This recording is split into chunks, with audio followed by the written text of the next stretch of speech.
Chinese people are so frickin' oppressed. They can't say anything about their government or they'll end up in a gulag, locked up forever and forgotten, or worse. Well, let's talk about it.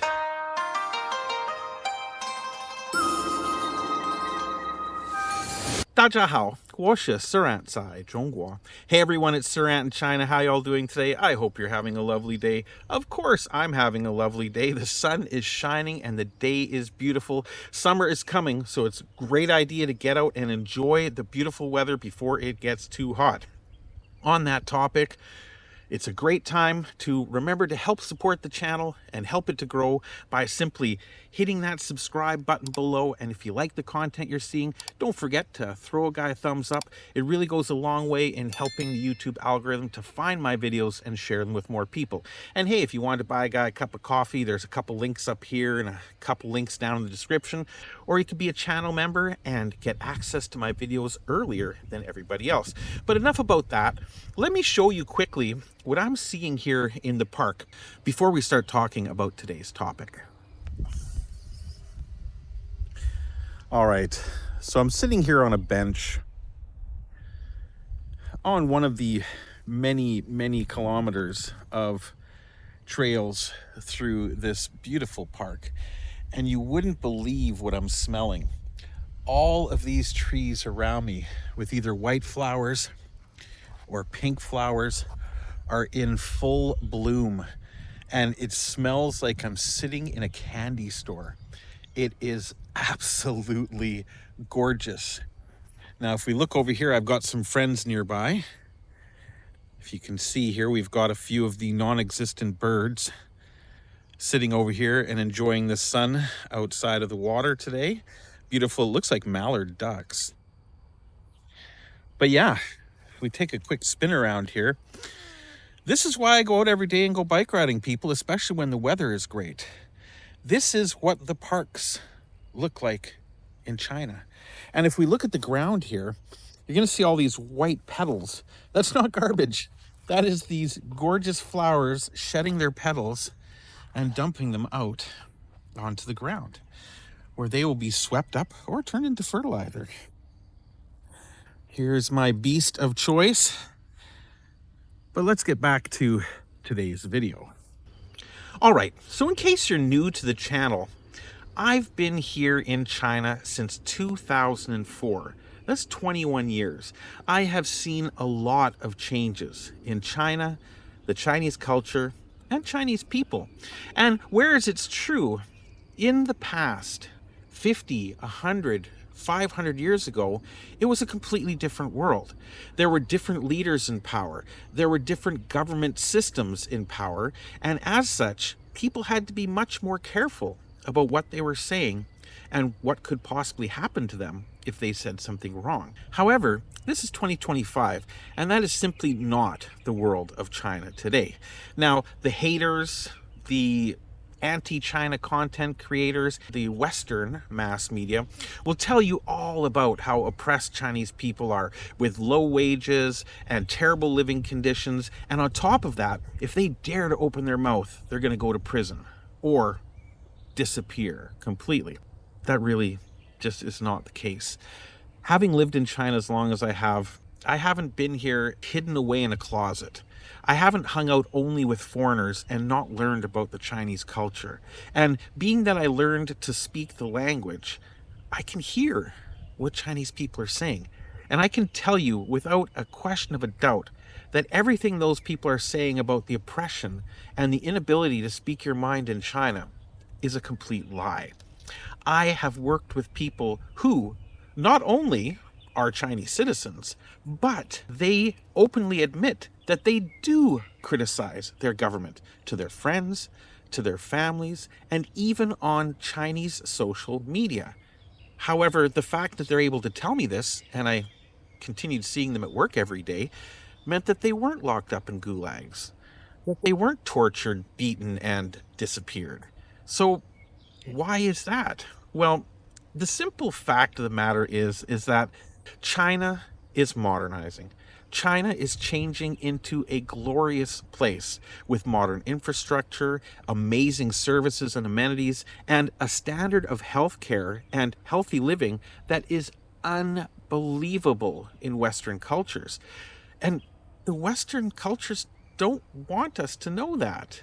They want people to be afraid of China. They want to continue to spread the red menace, the communist threat, the fear of those dirty red devils that they spread during the Cold War with Russia all those years ago. Because it is very convenient. If people in the West actually saw the conditions, or heaven help them, experienced them themselves in China, they might start thinking a lot more negatively about their own governments and their own infrastructures. So, like I said, I've known so many people, including people working in the government. And the government here, as evil and sinister and authoritarian as people think it is actually in a lot of ways far superior to the governments that I have known in Canada and the USA. For example, in North American governments, the people who run the country are not the people with the best intentions for the country. They're not the people with the highest educations or the best ideas to improve the life of their citizens anymore. Hell no. They're the people with the most money. The people that raise the most money through fundraising, through legal and illegal donations to their campaign, etc. And what do they do with all this money that they talk about? And you see it on the evening news. It's not a secret. Kamala Harris made this much money in campaign donations, and Donald Trump made this much in campaign donations. What do they use that money for?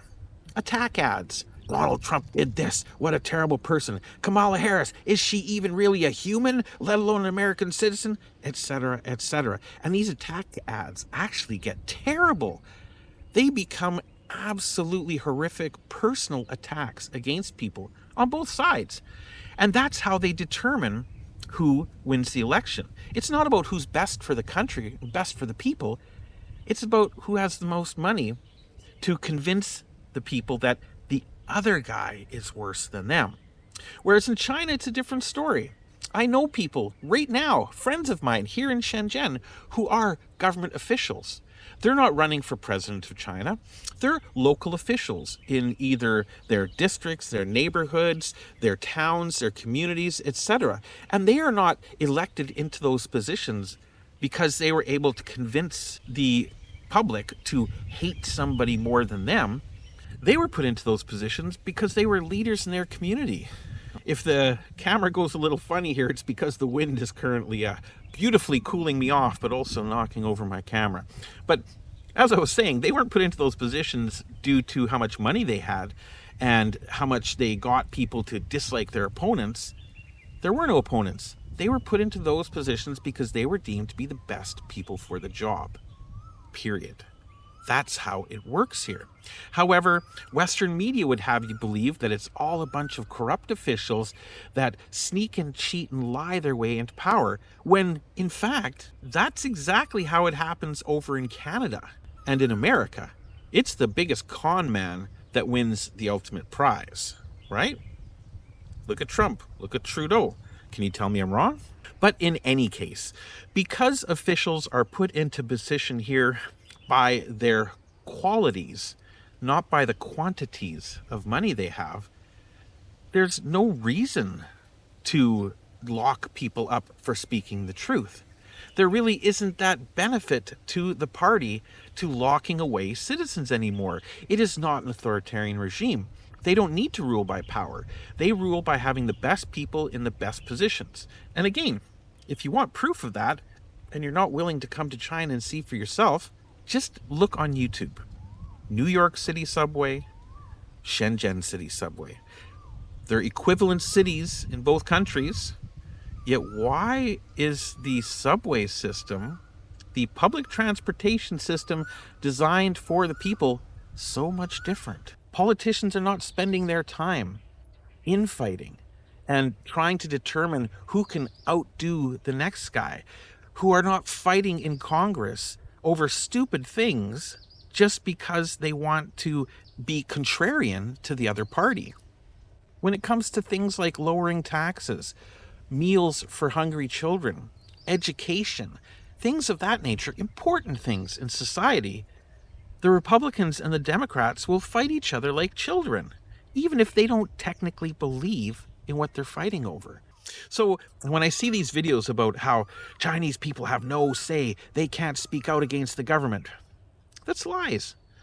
I've talked to government officials. I've talked to people. I know people who are content creators here in China, and they can say whatever they want. The only thing they cannot do is organize and try to set up cults, religions, or other political parties designed to take over or displace the current government, kind of like the Falun Gong. A lot of people say, oh, those poor people, those poor religious people. Don't kid yourself. It has nothing to do with religion. They are a political party that wants to oust the Communist Party in China for their own benefit. Period. Now, but that's a completely different video. As far as, these haters I get sending me messages all the time. Well, what about Tiananmen Square? Yeah, what about it? That was 50 years ago, brother. Society has moved on. What about slavery in America? Should we still argue and yell about that? Or is it time to start moving forward as a society and fixing today's problems instead of dwelling on the past? Well, would you wear a shirt that said the people at Tiananmen Square deserved what they got? No. Why the hell would I? Would you wear a shirt that say you approve of Palestinian genocide? Come on. These are ridiculous notions. And of course, I would not wear a shirt like that. Of course, I will not stand up and purposefully go and disparage the Chinese government when I see the benefits of the Chinese government. I am living in the wonderful world that is being created by that Chinese government. Why would I say anything negative about them? I have no reason to.